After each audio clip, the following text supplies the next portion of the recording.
What's up, guys? Max here with another episode of the ScuttleButt Show. Thanks for joining me after a long weekend. I was out yesterday, had a routine doctor's appointment. Thanks for everybody who followed up with me about that one. I'm all good. Oh my gosh, today is the day. Today is the day that we finally get to talk about the transgender ban in the military because it's been repealed, lifted, and frankly, we're going to talk about, was calling it a transgender ban even the right thing to do? Okay, there's way more to the story than meets the eye. There's way more to talk about. We got to get all into it and start hashing out and unpacking the details there. We've got a story about a VA doctor been sentenced to prison for his actions.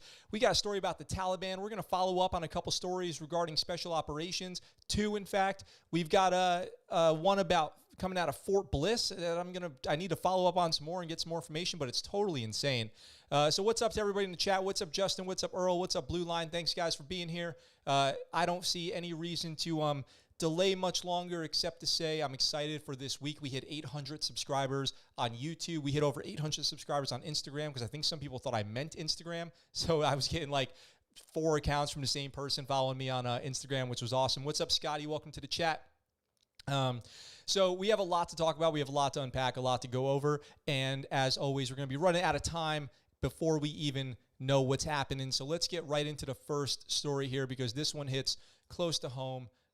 It is about this VA doctor, Robert Morris Levy, who I covered on the show a little while ago, but he's been sentenced to 20 years in prison. And the story here of what's going on with this guy is pretty freaking nuts, if you ask me.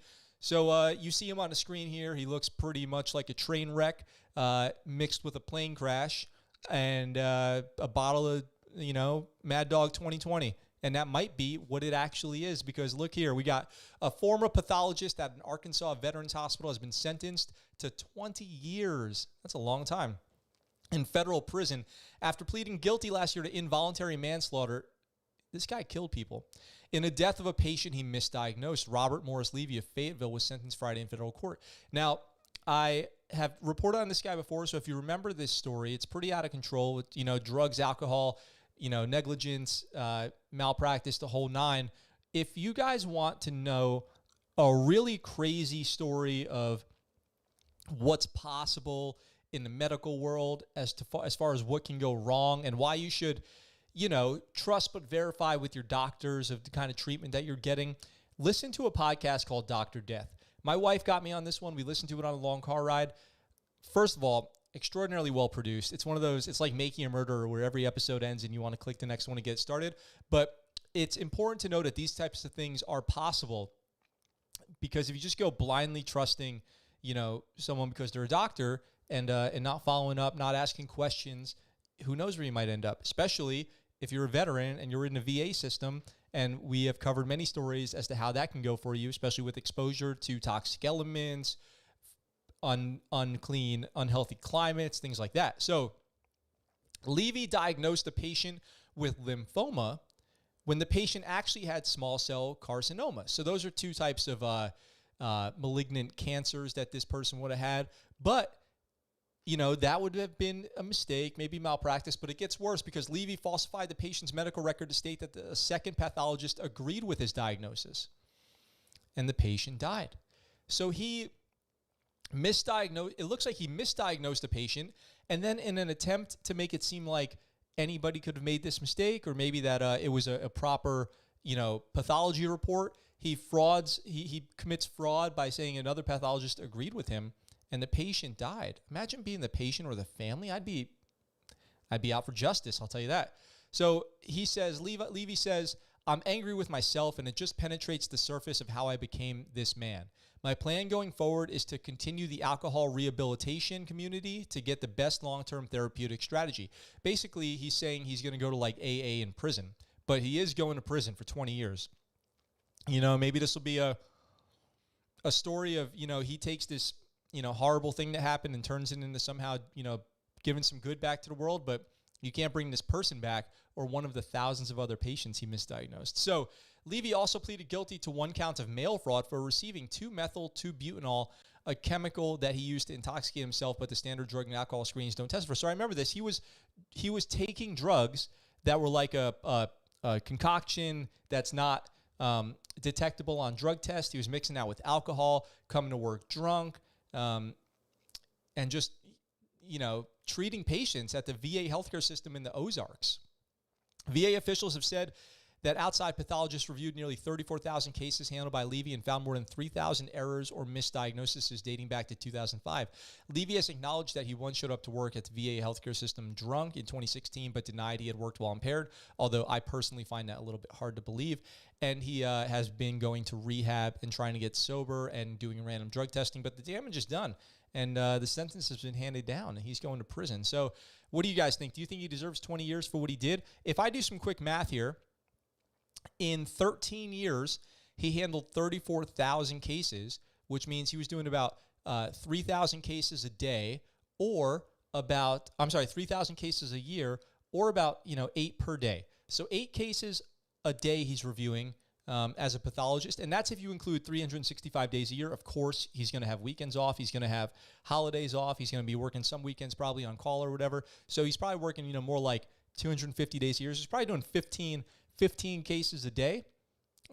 So he certainly had a big workload. Maybe the workload made him succumb to the pressure and he had to drink to deal with the pressure or whatever the situation was. It frankly doesn't matter too much because someone's dead. A veteran is dead. Somebody who trusted the VA healthcare system is dead because he did not do his job correctly.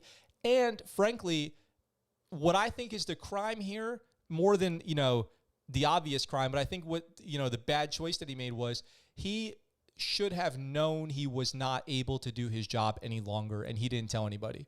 He could, the real ethical, moral thing here that went wrong was he knew what he was doing was wrong for a long time and didn't seek treatment and continued to do his job impaired.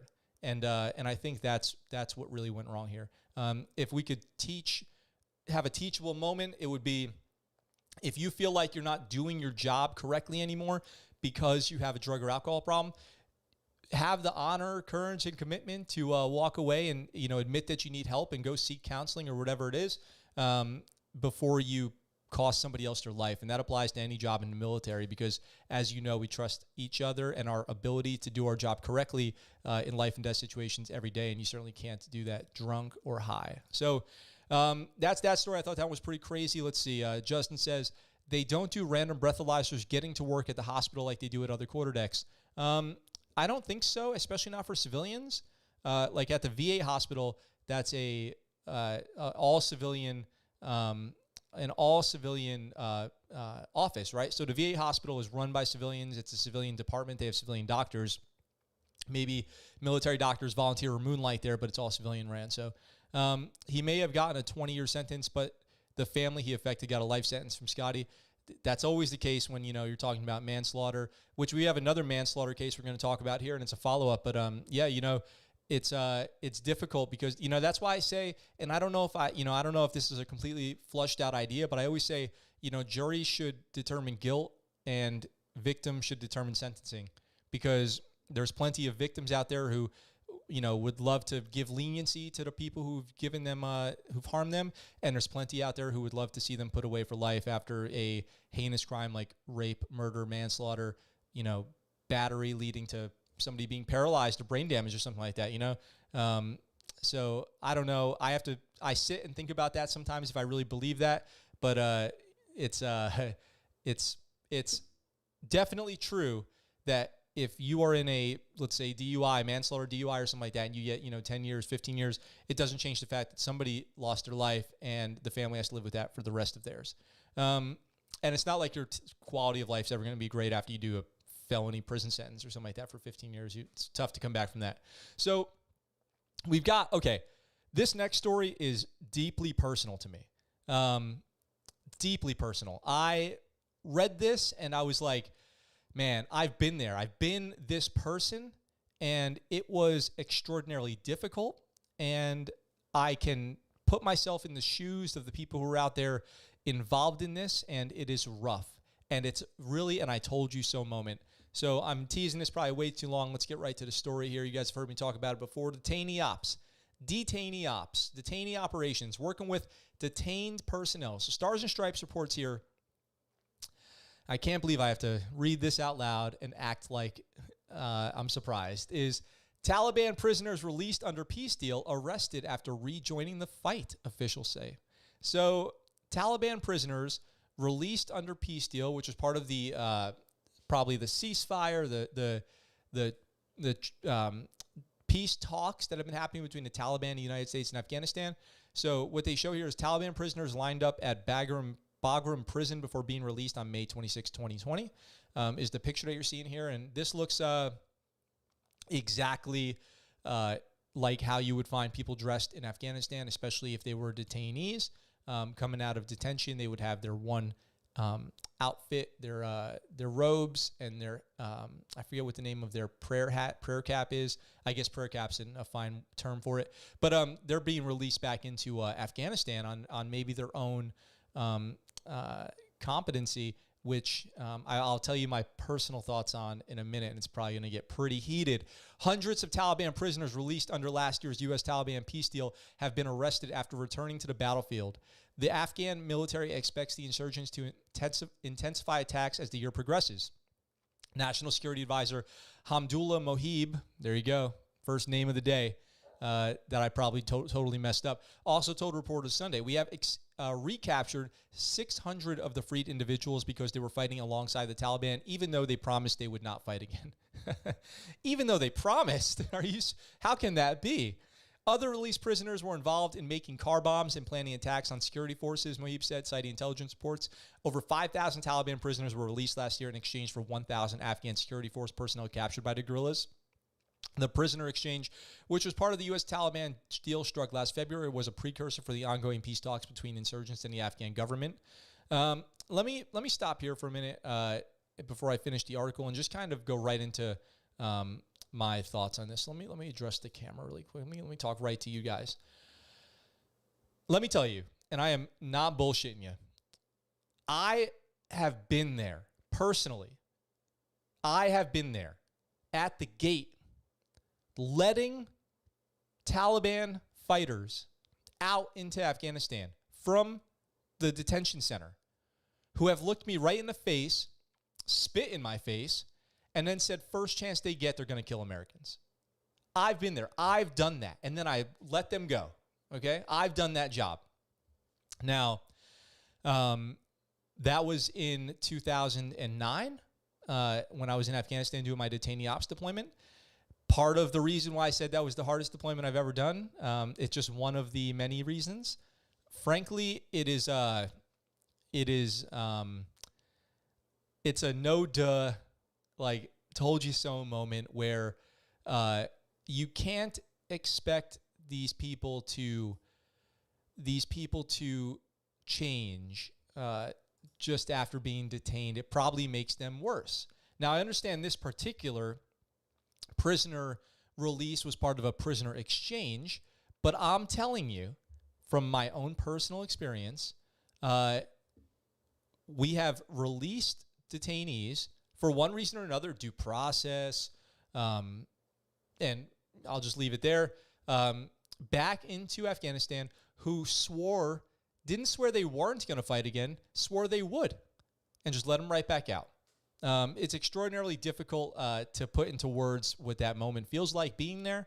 But looking at this picture right now, it brings back a lot of memories of what those moments were like. I've worked at the Bagram prison, both the new one and the old one, and I've done that job. And so seeing this and hearing recaptured, it's a real, no shit Sherlock moment, because it's obviously what's going to happen.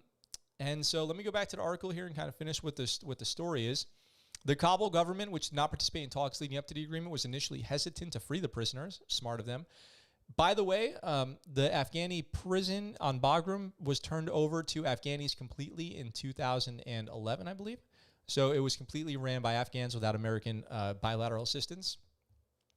Intensified combat in southern Afghanistan is a direct result of the prisoners being released, Afghan Army Chief of Staff General Yasin Sia said Sunday. Mohib, who attended a security meeting, did not specify how many former prisoners besides those rearrested are believed to have rejoined the insurgency. All of the released prisoners signed a pledge that they would no longer fight, which means nothing to them. Many of them, I'm sure, don't even know how to read or write, and they just kind of made their mark.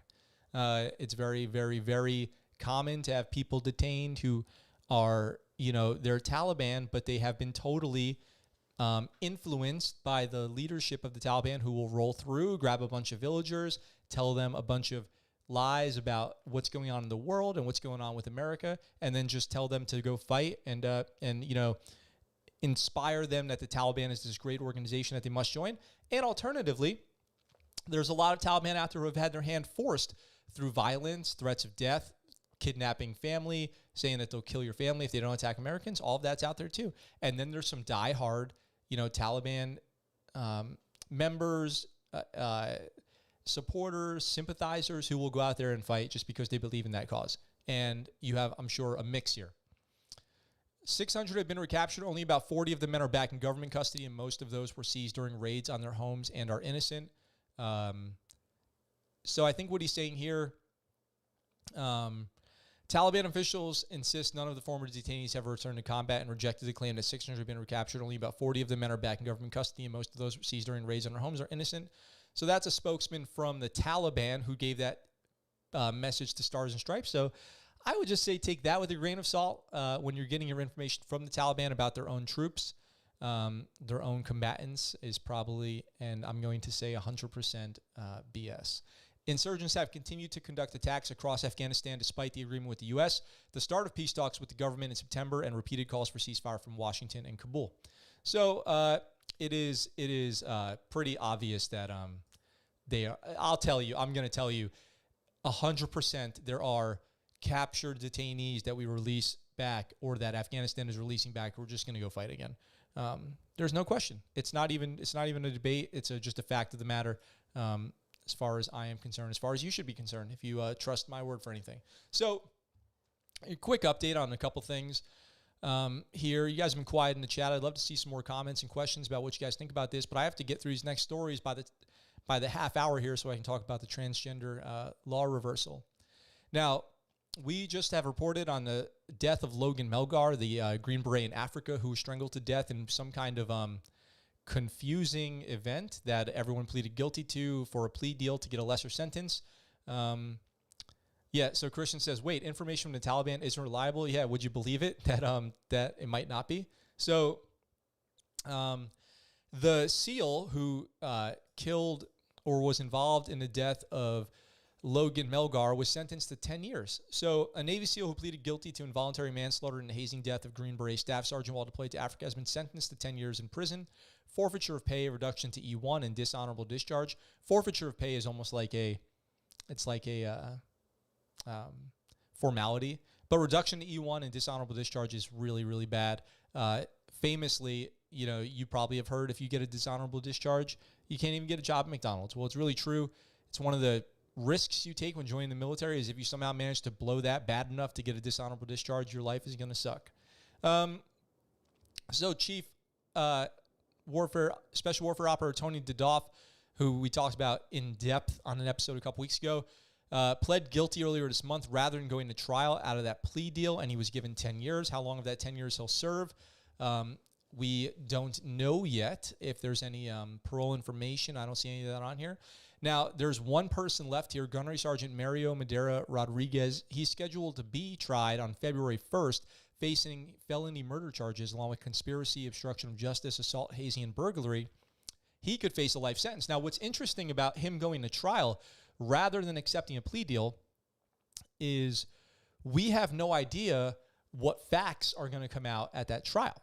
So because he didn't take a plea deal, so the guys who took the plea deal, they pled guilty. They didn't have to go to trial. No further facts or, investigation came out of that. They didn't bring witnesses to the stand and, evidence and all this stuff. He just pled guilty and that's it. Now, this other guy, the Marine, is going to go to trial. So the prosecutors and the defense, I'm sure, are going to go to great lengths to tell the story of what happened there. So because of this trial, we might actually find out as close as we can as to what really happened that night with those guys. If it was just a hazing gone wrong, which you guys already know where I stand with that if you listen to the show. If not, go back and listen to the old episode or YouTube video about that. So I'm still going to continue to cover that as we go on because I want to know. Do you guys want to know? Let me know in the comments if you want to get to the bottom of what really happened in that hotel room in Africa a few years ago, and why Logan Melgar had to die, because I certainly do. Now, here's another one. This one's deeply upsetting to me because, okay, hold on a second. So Justin says, does it mention if he keeps his warfare device? Do you know how the Navy SEAL Foundation would handle dishonorably discharged SEALs?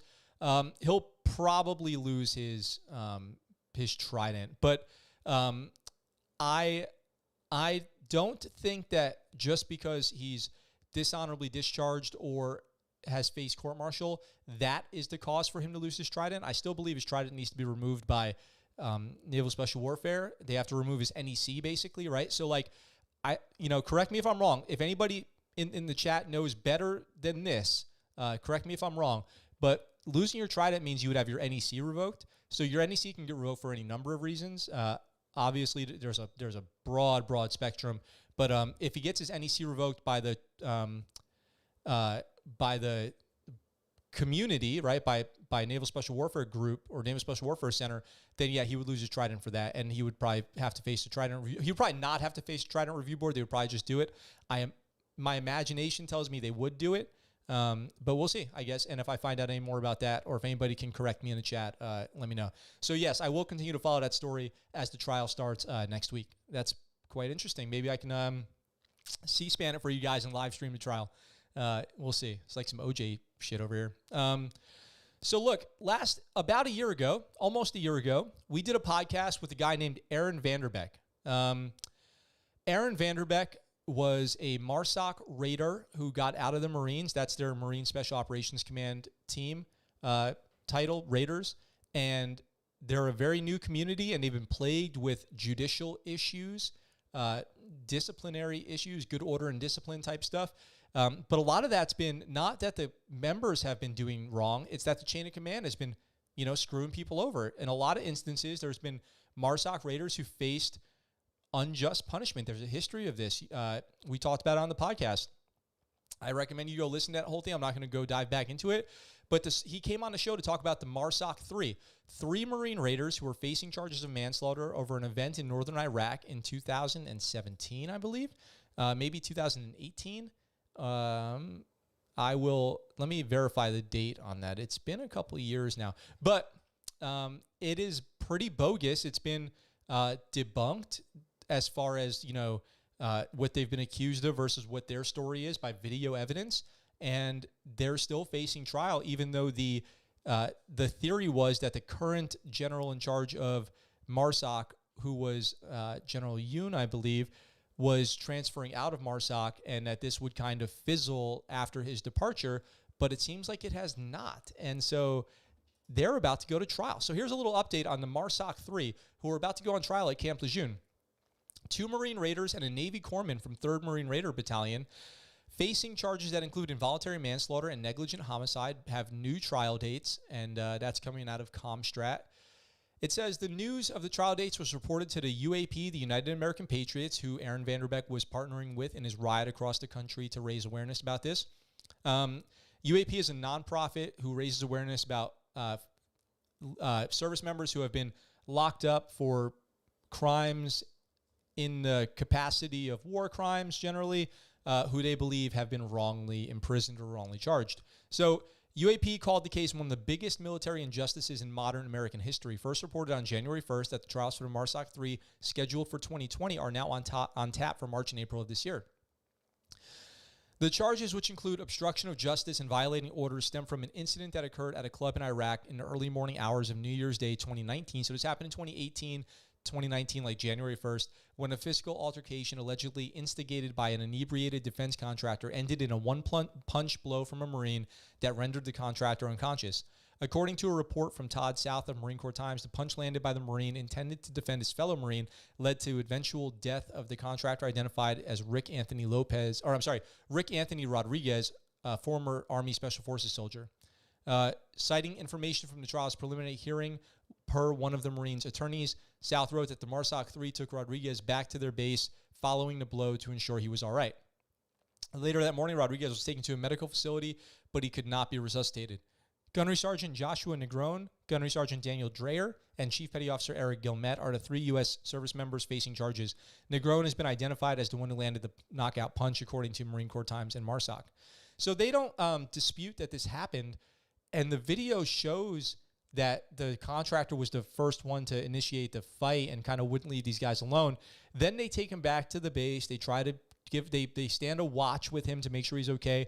When he goes into distress, they get him to the hospital. They get him medical care. They did everything they could for this guy who was acting like an asshole in the first place.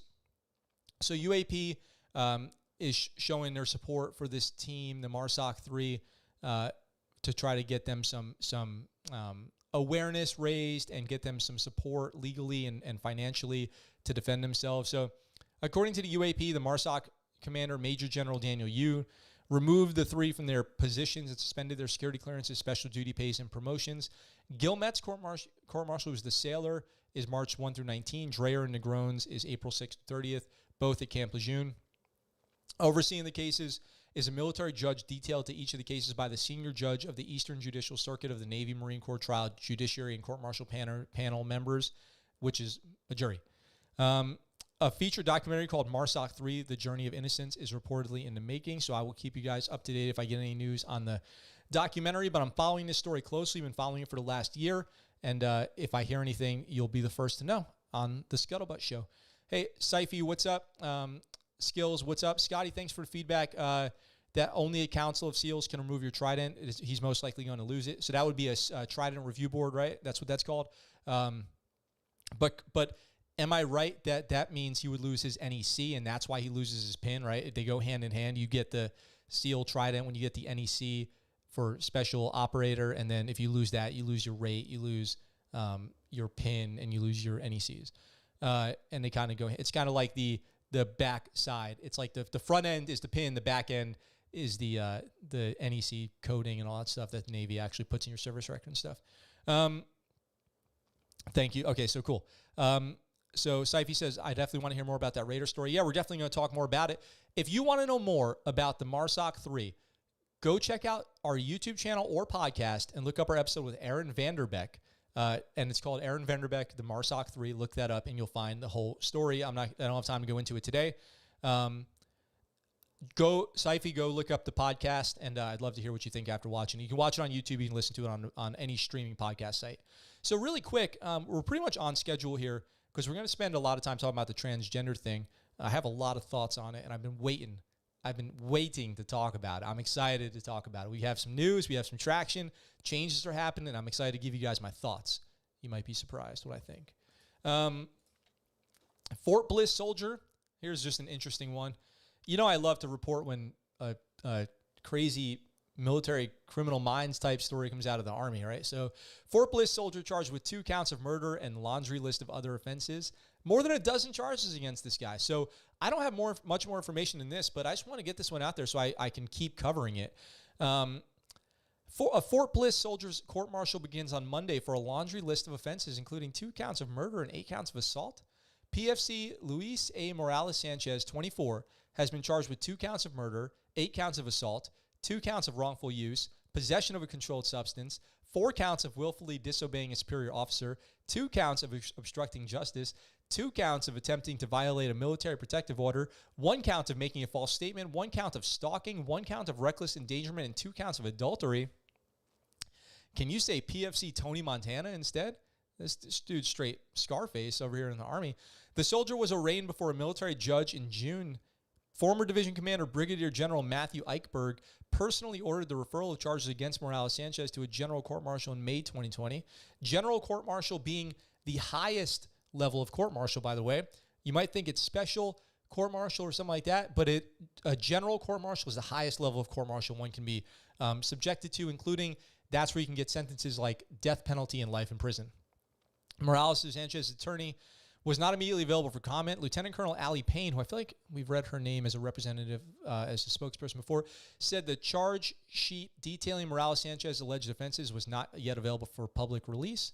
He was a Motor T, this is straight out of Motor T, assigned to 3-501st Assault Battalion, 1st Armored Division Combat Aviation Brigade, joined the Army in March 2017. Fort Bliss was his first duty station. The Army, dude, you know, the new SecDef had made a statement about how the Army just has to do better with sexual assault. This sounds like it could be potentially a sexual assault type case or a relationship gone wrong type thing. I'm just speculating here, to be clear, but I do want to get more information about this. This looks like it could have been an episode of NCIS or like the Army's version of NCIS, which I guess would be like JAG or whatever. Is that right? Correct me in the comments. Light me up in the comments if that's wrong. Wow, that's crazy. So that story is totally out of control, and I can't wait to cover more of that for you guys. Just put that on your radar or something we're going to be talking about in the future. That's a big one. That's crazy. So Scotty said, dang, this guy went big. He did. He went for every crime.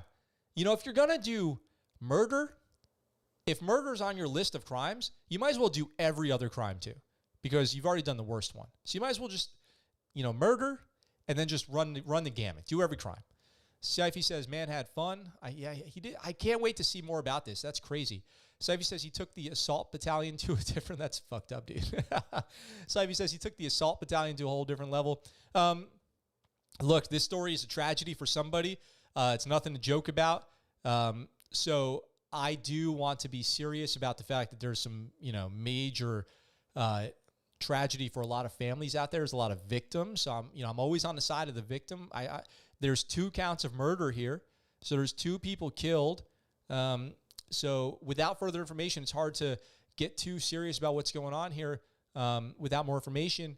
But, because I don't know what the facts are. I don't know what's going to end up coming out about this. It could be like a drug ring gone wrong and like they were all dealing drugs and they had a shootout or something like that. I don't know. But we'll see. We will see.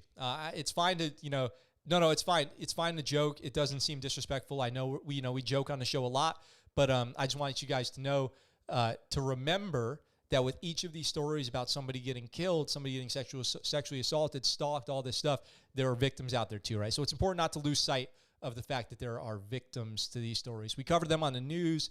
We talk about it. We chat about it, but it's important to remember that there are real people out there. That's my only point. Scotty says, Motor T Murder, new Netflix show. I wouldn't be surprised, dude. A four-part series about this one. I feel like that could be, coming soon. Justin says JAG is all branches. Okay, I think so too. That's what I was getting at. I think JAG is Judge Advocate General, applies to all branches. They all use that term. So, new president, first week, right? We're about to hit a week, and a lot's changed, including reversing the laws that went into effect regarding transgender personnel in the military. I've got a lot of thoughts on this, and I want to start with this. I don't think the phrase transgender ban was ever the right phrase, okay? Because there was not technically a ban on being transgender and serving in the military. You couldn't enlist if you had gender dysphoria diagnosed, and you couldn't enlist if you had started a sex change, and you couldn't go through a sex change while you were in the military. I think it was something like that. But there was no actual law about if you claim to be transgender, if you claim to be transgender being disqualified from military service. It was the diagnosis of gender dysphoria that disqualified people from military service. Now, it's worth saying along with that, I did a quick bit of research before the show started on disqualifying medical conditions. You can't have anything wrong with you to join the military. You have to be really healthy.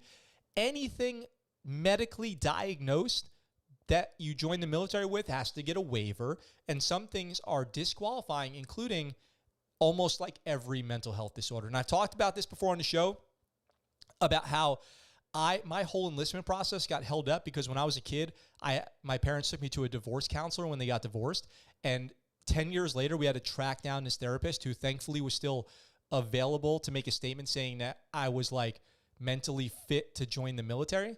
So they take that stuff very seriously. There is nothing new here.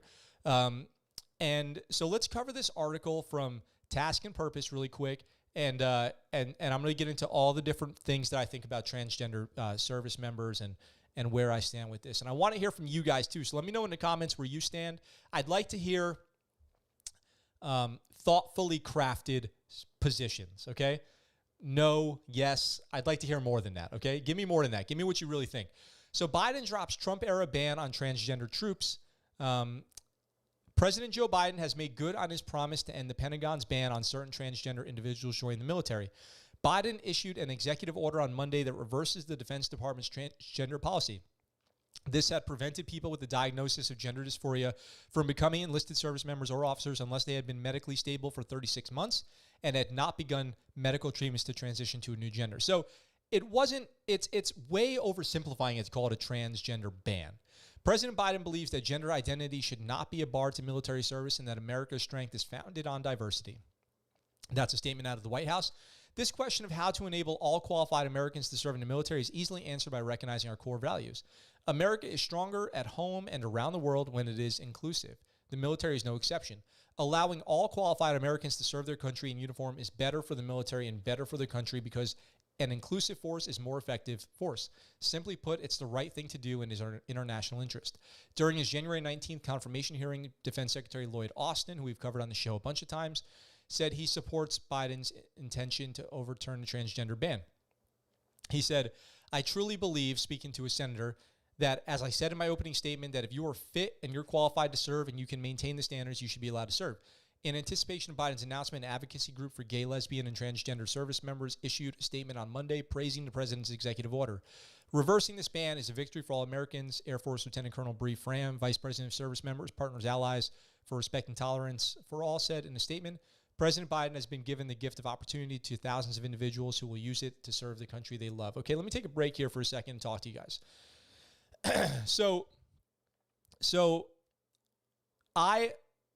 Where do I even want to begin? Transgender service members in the military. Let me start out by saying I am not against it. Okay, so just so you know, I am not against it at all, period. We're going to cover anecdotally why, and we're going to cover some other examples of, one famous service member who's transgender who kind of debunks almost all of the arguments against letting transgender people serve.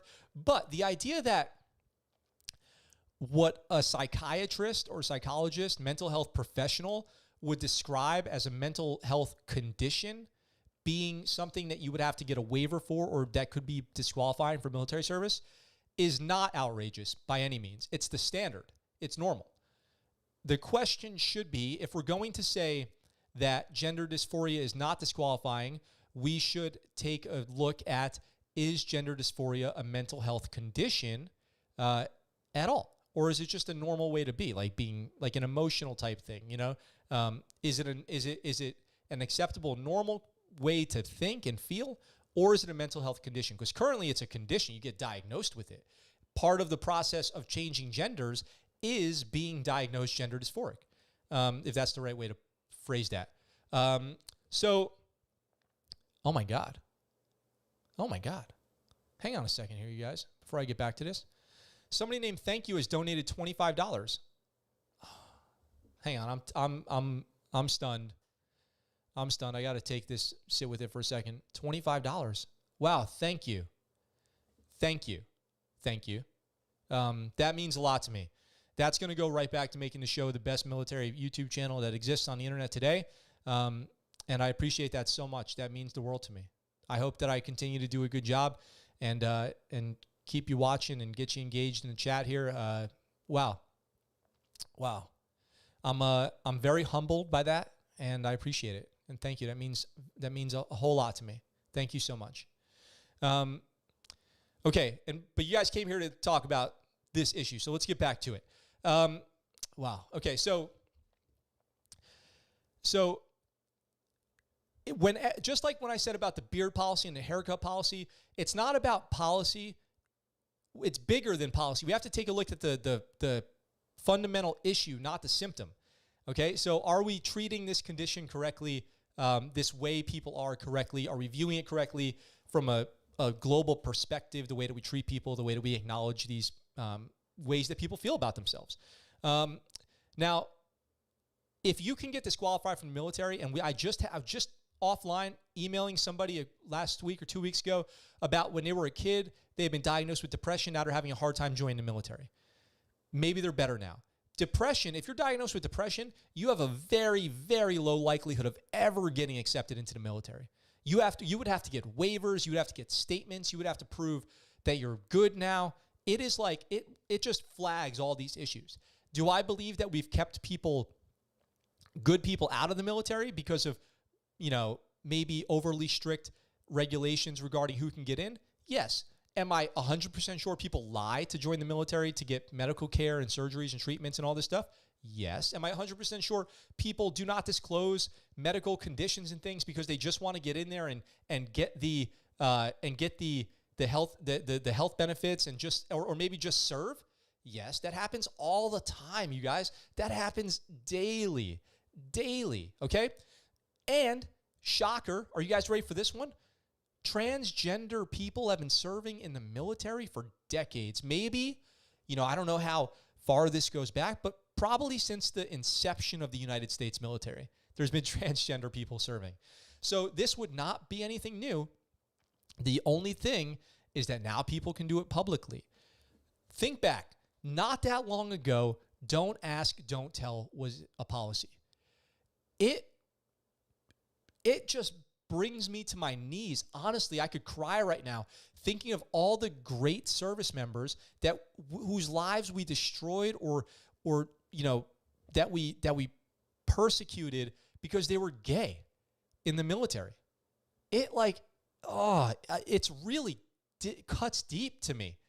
I remember there was a kid when I was a kid, this other kid was a kid. We were just kids. We were kids, teenagers on the USS Ronald Reagan. Scotty, if you're listening, let me know if I'm getting this correct, okay? If you remember this, or if anybody else here served on the Reagan with me.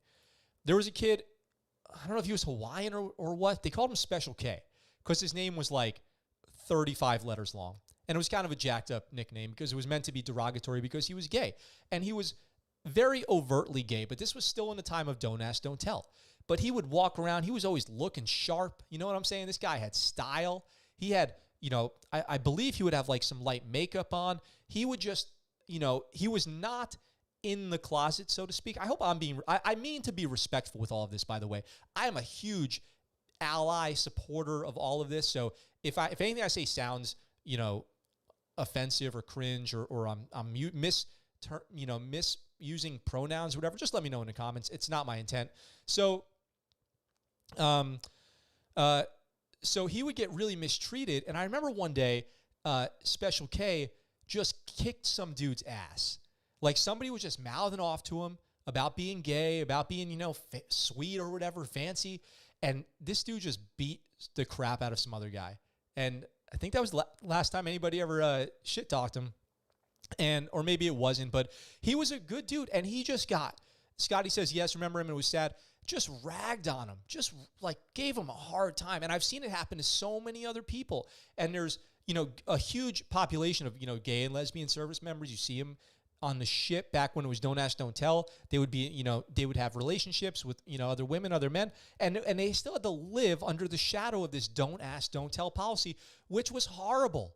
It's something that nobody would ever want to be subdued to, but we did it with, we were so comfortable doing this to people as far as a policy goes to the military for so long, like 200 years. And if you look back on it, it's so ignorant, right? We know now it's so ignorant. And is transgender service members going to be the next thing that we look back at and go, that was so ignorant? Everyone just, if you're anti this policy, just think, are we going to go back and view this as the next thing that we look back on and go, oh yeah, we had that all wrong? Let me catch up on the chat real quick because this is going to be a long story. So Justin says, there could be factors I don't know about, but to me, it's similar to don't ask, don't tell. Meaning, as long as the trash gets taken out at the end of the day and it doesn't affect the mission completion. Okay, so kind of like what I was hitting at with the don't ask, don't tell. Larry D says, bad idea. Anybody that served knows what can happen. Larry D, what can happen? Justin says, the biggest question, are they deployable? If yes, then they are good. If not, then they are not fit for full duty. I agree. Scotty, so Larry D says, I know somebody that deployed on the Reagan and VFA 22 between 2005 and 2008. Oh, I would have been on the deployment at the same time. So I was on a 2006 Westpac, and I checked into the ship in 2004 and checked out in 2006. Doc says, one team, one fight. Hell yeah, one team, one fight. So look, the idea that being transgender makes you somehow less able to serve, let me debunk that now in two ways, okay? The first way is I'm going to tell you about somebody that I served with in Afghanistan in 2009 on that detainee ops deployment, somebody who was one of the few people on that deployment who pulled their weight, okay? I'm talking 10% of the people there did 90% of the work, okay? And this was one of those people. Last name Weber. She was a female, okay? She had short hair. She was a short girl. She was a hard charger, okay? Good person. We worked together every day for a long time. Soldier. Now, his name is Steve Weber. Post-op, transition to a man. Now living a life, has a relationship, all-around good person, and I'm so glad to see him happy. I'm so glad. And if me saying him instead of her and identifying them correctly, if that's meaningful to them, then I am happy to do it. I served right alongside that person every day in horrible, shitty conditions, in the hardest job that I ever did in the military. And I want them to live their life as freely and happily as they can because they walked down those hallways with me. So many of the people, here's what I find so upsetting. So many of the people who have big problems with this never stepped foot in a combat zone, never set a foot, okay? Many of the other people never donned a uniform, never took that oath. So where do you even get off with this idea that you know what's best? I'm not pointing any fingers at anybody listening right now, but I'm just saying you see these people, in the court of public opinion, everyone comes out with all these ideas. You have no right. You don't know. You have a right to your opinion, but you don't have a right to tell somebody else how they can live their life, and you don't have the right to tell somebody in the military what's best for the military. Because you just don't know. So you should, keep your opinions to yourself and vote and don't worry about it. Trust me, okay? Transgender people can serve. Now let me come back the other way really quick. We were talking about mental health conditions, okay? If you have anxiety, if you have depression, if you have all these other mental health conditions, schizophrenia, bipolar, manic depressive, the list goes on. Although I might be at the end of the ones that I know. I'm sure that the list goes on. OCD, right? You name it. Multiple personality. Anyway, I'm going on a tangent. All of those issues are disqualifying because what's the very first thing that happens on day one when you ship off to go for your enlistment? Chaos. Like military, sends you right into chaos and disorder and screaming and yelling and high stress and all this stuff. It's the very first thing that happens. It's the first thing that happens. So should we make sure that we're not sending people into situations that they can't handle and they become one of the 22? Because if we're going to be so quick to talk about the 22 and veteran suicide and PTSD and all this stuff, are we really also going to sit here and say that we're not potentially sending people to into what should be a predictable detrimental outcome? I'm sure at this point, people smarter than me can look at somebody's history and do an interview and do an assessment and say, based on what we know now about veteran suicide and PTSD and anxiety and depression, how these factors stack up, and compound, and one issue, conflagrates another, that we should have the ability to decline someone's service if it's in their best interests. And the only pushback I have on this policy would be, and I'm not saying I know that this is happening, but would be if we're knowingly letting people in who shouldn't because they're in a high-risk category for one reason or another to fall victim to alcoholism, drug abuse, domestic violence, suicide, suicidal ideation because of what we're calling progress in the transgender service member community. That's my only pushback is, are we going to start pushing people in who we shouldn't, honestly shouldn't, because the military is going to possibly cause them serious issues. Military service would cause them serious issues. We have to have that as a serious topic of conversation too. If you guys disagree, let me know in the comments, but that's what I think. And let me go back over to the article really quick because we're only, we've only just started touching on this topic. So Ending the transgender ban, article says, also enhances national security by allowing qualified transgender people to serve in the military, said Jennifer Dane, executive director of the Modern Military Association of America and Air Force Veterans. Biden's executive order is a reminder that our strongest assets are not bombs or jets, but those who serve. That's true. People first. That's our best weapon. Then it's your radio. So, retired Army Staff Sergeant Patricia King, who deployed to Afghanistan 3 times before beginning her transition from male to female in November 2015. There's so many people out there already like that. That's what I'm saying. There's so many people out there already serving who are transgender. It makes no sense to start saying now that we can't do this. It's already happening. It's been happening for decades. It's been in the shadow of, the don't ask, don't tell style policy. The transgender community has been told once again that we can serve the nation we love, we can be heroes, and we can belong everywhere that life is lived. We have been shown once again that unique perspectives combined with shared ideas make us stronger, King said. Today serves as a reminder that the ignorance of bigotry and hatred of the previous administration has no place in America. So let this be our line in the sand. Let us as a people never be pushed backwards again. For once you have felt the light of the sun on your face and the darkness of the closet will never be acceptable. Those are inspiring words. Monday brought to an end a long struggle for transgender service members that began on July 26, 2017, when former President Donald Trump tweeted transgender individuals would not be allowed to serve in any capacity in the U.S. military, which is interesting because that doesn't align with the policy exactly. Trump said the tremendous medical costs and disruption as his reasons for barring transgender people from joining the military. Trump followed up with an August 25, 2017 memorandum banning any transgender people from being recruited into the military. Obviously, that specifically goes along with the doctrine that dictates who can and cannot join. But we talked about the policy at the beginning. Now, let me address the other big hot button issue of transgender people in the military, and this is the one that I hear all the time, and it's probably the one I have the biggest problem with. Actually, really quick, let me check the comments. Doc gave me a round of applause. I like that. Thank you very much, whatever it was that I said. Justin says, you have a right to your own opinion, but you don't have a right to your own facts. Yeah, well, while I agree with you, it's not always so, not everything's always so straightforward as to one set of facts, because another set of equally true facts can be contradictory to one. Anyway, that's a whole other thing. But I agree with your statement in the sense that what I think is everyone should go out and educate themselves non-partisanly, unbiasedly. So let me talk about this really quick. It's the other thing I hate when I hear this. The argument, I don't want my tax dollars being used to fund somebody's sex change. Oh my God, get over yourself. Let me tell you a story about how much a screw costs in the Navy for a second, okay? You put a screw into a helicopter, you're talking about using $100 right there. The idea that there's so many transgender people serving that the cost of a sex change operation is going to somehow be a use of your tax dollars is laughable. It's frankly laughable. So you drop that. You do me a favor, do yourself a favor if you want to sound legit with your argument, is that argument makes no sense, okay? Just so you know, makes no sense. Now, let me tell you something else about that too.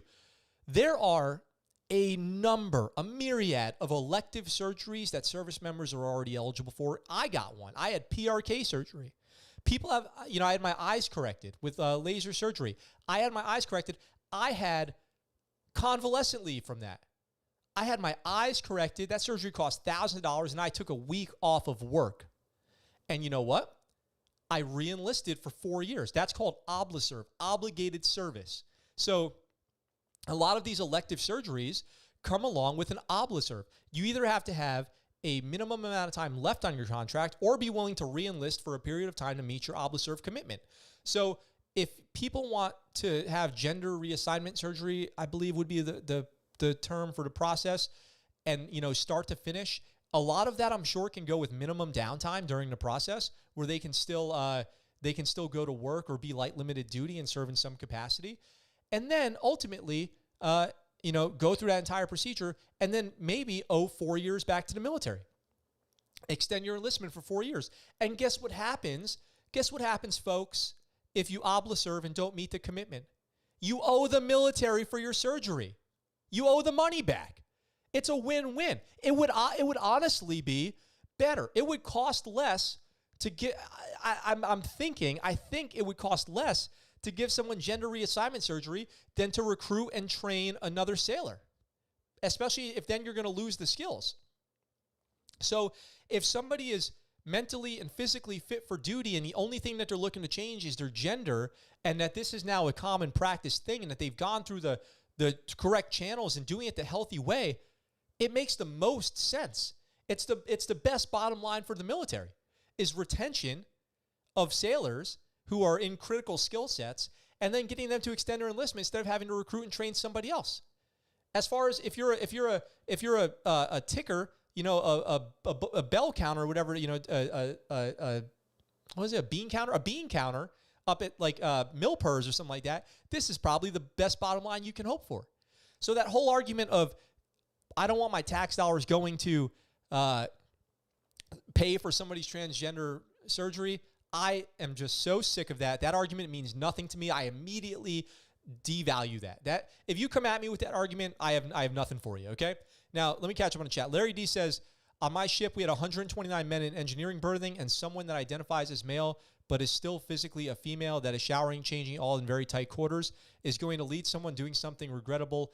Guys did stupid shit to other guys, and you throw someone who's still physically a female just saying. Justin says, it's a saying for objectivism, was just paralleling what you were saying, either about people having their own opinions. Yeah. So I understand what you're saying. And then Larry D, you know, let's just put this in the category of things we need to get better at, is hoping to strive for a time when that type of stuff's not happening, right? Hopefully we're going towards a time where we don't have to, the Starship Troopers future, right? The Starship Troopers future where men and women can be in berthings together, they can be in showers together, bathrooms, and not have to worry about raping one another. I'd like to live in that military. Scotty says, as long as they are identifying as a man or a woman, I would have issue taking orders. I assume you have no issue. I assume what you mean is you would have no issue taking orders from somebody who thinks they are a cat, but that's a whole different mental issue. Oh, you would have issue taking orders from somebody who thinks they're a cat, but that's a whole different mental issue. Yeah, maybe. If somebody thinks that they're yeah, so that's what but that's a good point, though, because if somebody thinks that they're like reincarnated George Washington, we've covered people on the show who, like the kid who went missing on the ship and he hid out for a few days and they thought he was overboard. He got kicked out. He thought he had he could like summon electricity out of his hands and all kinds of weird stuff. So, okay, so I'm getting I don't want to get off too much on a tangent here because I just want to bring up one other thing, which is I think it's called The Imitation Game, the movie about Alan Turing, who cracked the Enigma code in World War II, ending the war years early, saving millions of lives. If you ever seen that movie or know that story, he was gay.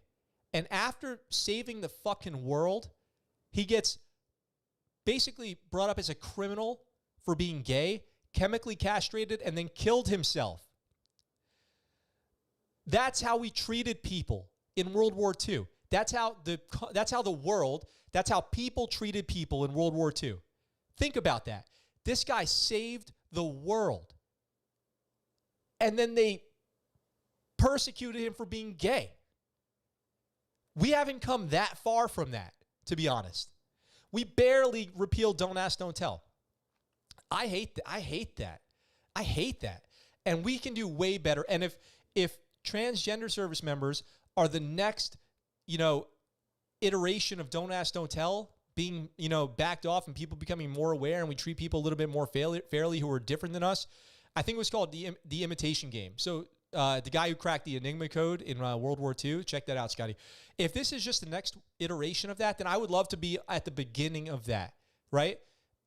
We've got to start that at some point and kind of figure this whole thing out because this is the world now. Like it or not, if you're against it, this is the world now. So we have to do better. Have to do better.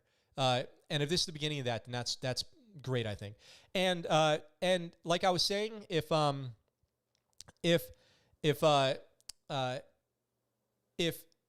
somebody has these other risk factors that make them not a good candidate for the military, and they do get this, let's say somebody's transgender, but they also have been treated for 5 years for depression, right? And so they get disqualified from military service. We have to stop ourselves from making that a civil rights issue. That's probably the right thing to do. If somebody's been on medication for depression for 5 years, let's say, and they're transgender and they try to join the military and they get disqualified, and then they say, I got disqualified because I'm transgender, we can't let that happen either because now we're talking about putting people who are high risk, who should not be in the military, which that's bad, okay? That is probably bad. I'm not for that. So I want everyone to know where I stand on this issue. I'm for, paying for the surgery. I'm for letting people in. I'm not for just saying, regardless of any mental health condition, we should let you in just because you're transgender. I don't think that. We have to make sure that people making these decisions are being responsible about it. Otherwise, we're going to just add to that 22 a day. We already have a crisis on our hands.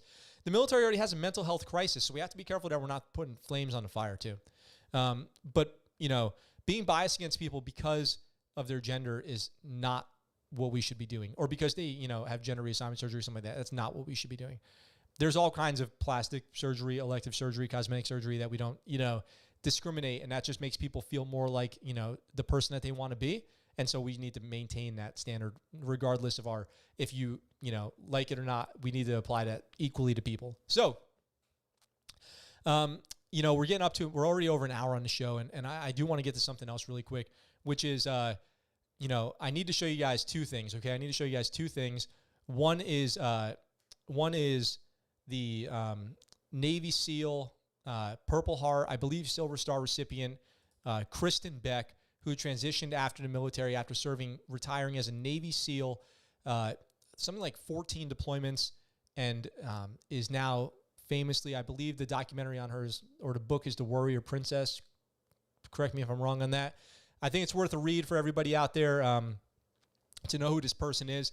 So she is transgender. She's an advocate for transgenders. She is the top of the top special warfare operator, senior chief, Afghanistan deployments, you name it.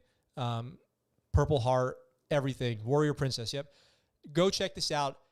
If this one person debunks every argument against transgender people serving in the military, okay? This is, and for her to put herself out there as a pillar of hope for people, a pillar of what a transgender service member can be, I think that's a courageous stand to take. And I'm a full supporter completely on every possible level of that. And that person, this one person alone, debunks every argument against transgender people serving, okay? Should we be careful with letting people in the military if they have other issues that could result in negative consequences, negative outcomes of them joining the military? Yes, of course. Please don't just jump on the bandwagon and put people in the military who are really going to end up suffering for the fact that they joined. But this argument that transgender people can't serve is completely bogus and not coming from a good position, a good argument in the first place. So now the last thing that I want to show you guys is, before I get ready for my sign out, is this statement from the Chief of Naval Operations today, which I need to read. Give me 1 second here. Sorry, give me 1 second while I can't read this on the screen, so I have to open it up over here because I'm blind.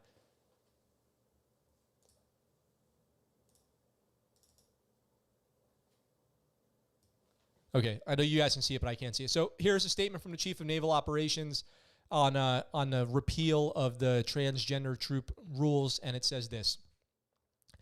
Today's policy change eliminates an unnecessary barrier to service and ensures we are able to carry out our mission with the best qualified and most capable sailors, regardless of gender identity, sexual orientation, gender, race, or creed.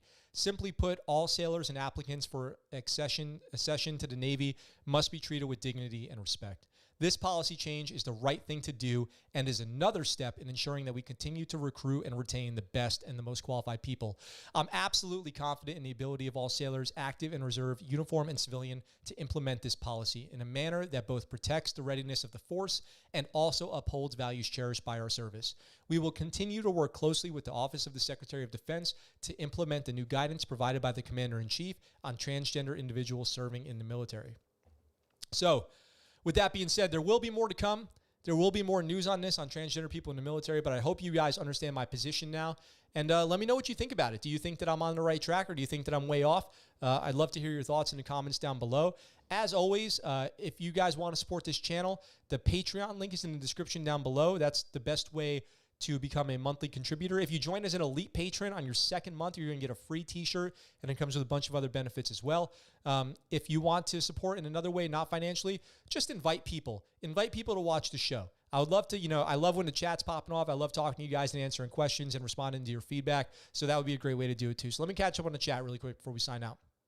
Justin says, I only see one thumbs up on the video. Let's get everyone in the chat to give a thumbs up and help out the show. Hey, thanks, Justin, very much.